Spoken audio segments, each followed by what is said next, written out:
वर्ष 2022 का भारत सफल, निडर, महत्वाकांक्षी, वैभवशाली अतीत के साथ चुनौतियों भरा वर्तमान लिए जब ये भारत चला था, किसने सोचा होगा कि 75 वर्षों बाद ये विश्व की सबसे तीव्रगामी अर्थव्यवस्थाओं में से एक होगा।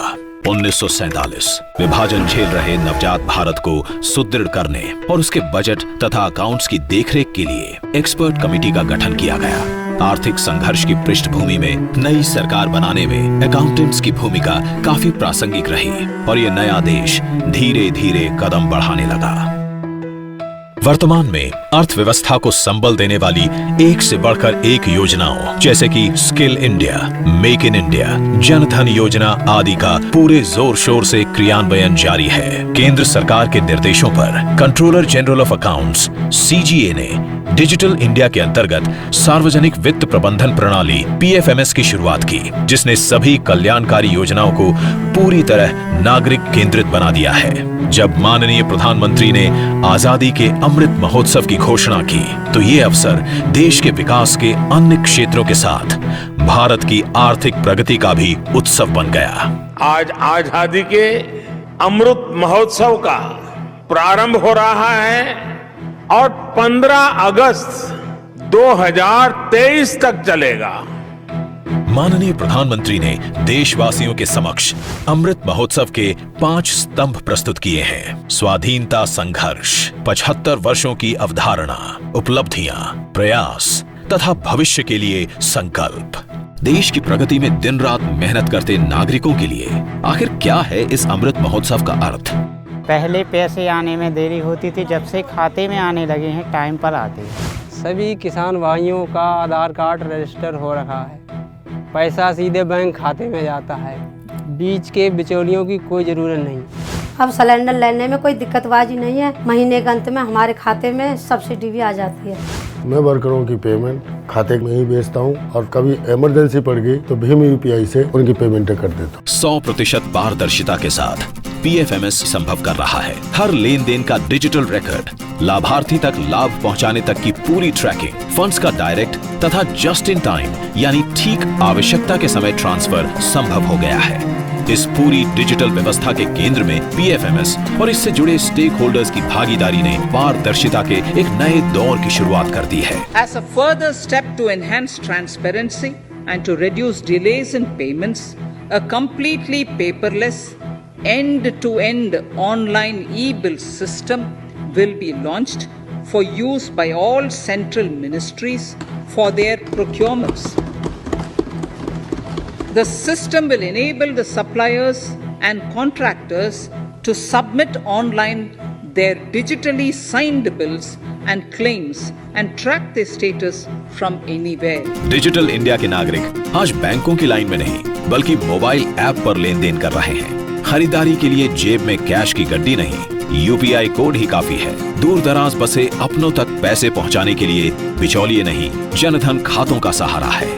PFMS इस उन्नत व्यवस्था का उपयोग कर रहा है अधिक से अधिक लोगों तक अपनी सेवाएं पहुंचाने के लिए। कोरोना की वैश्विक महामारी के बीच फंसे प्रवासी मजदूर भी आश्वस्त रहे PFMS द्वारा समय पर पहुंचे सहयोग के कारण। छोटे से गांव की ये होनहार बेटी जानती है कि उसे अपने सपनों से समझौता नहीं करना। खेतों में मेहनत करते किसान आज एक नई ऊर्जा से भरे हैं। दिहाड़ी पर काम करने वाले मजदूरों को अब अनिश्चितताओं का डर नहीं। लाखों आश्रित विधवाओं को विश्वास है कि वो जीवन के संघर्ष में अकेली नहीं है। वहीं सहारे की राह देखते करोड़ों वृद्ध अब आश्वस्त हैं कि पेंशन के लिए कमर तोड़ लाइन में खड़ा नहीं होना।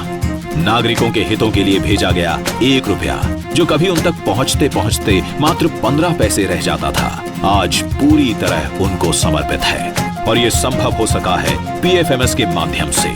1 अप्रैल 2015 को प्रारंभ हुए डायरेक्ट बेनिफिट ट्रांसफर के द्वारा रिजर्व बैंक के साथ अन्य सभी बैंकों को PFMS से जोड़ दिया गया है। परिणाम स्वरूप देश के 70 करोड़ लोग इस सुदृढ़ तथा पारदर्शी व्यवस्था का हिस्सा बन चुके हैं और इससे संभव हो गया है लाभार्थियों तक बिना बिचौलिए सीधा लाभ पहुंचाने की प्रक्रिया को ट्रैक करना।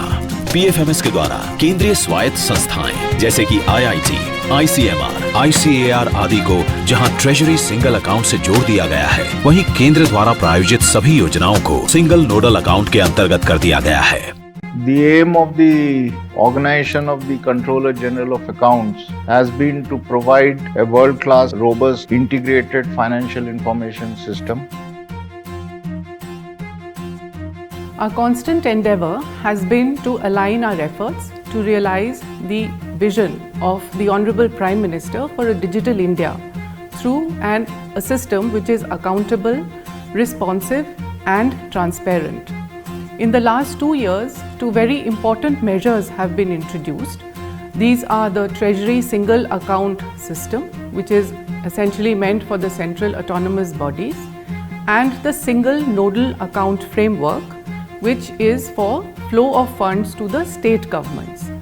Both these initiatives would assist in ensuring better cash management and optimum utilization of resources. And I would like to say that both these initiatives have been spearheaded by this organization through the public financial management system. Another thing that we are currently working on is the end-to-end digitization of claims. This is being done through the e-bill system. मतलब एक विश्व स्तरीय समेकित व्यवस्था जहां एक एक रुपए का हिसाब उंगलियों पर है। पूरी व्यवस्था में 1 रुपया भी अनावश्यक खाली नहीं पड़ा है, जिससे योजनाओं को तो गति मिली ही है, सार्वजनिक कर्ज के ब्याज तथा अन्य व्यय पर भी अंकुश लगा है। नागरिकों का पैसा वहीं निर्देशित किया जा रहा है जहां उसकी आवश्यकता है, मतलब जनता का जनता के लिए। इन दूरगामी सुधारों की मजबूत आधारशिला हमें जहां भविष्य में भी नागरिकोन्मुखी पहल के लिए प्रोत्साहित करती है, वहीं हमें एक विश्व स्तरीय डिजिटल वित्तीय प्रबंधन को नए भारत में स्थापित करने का संकल्प भी दिलाती है।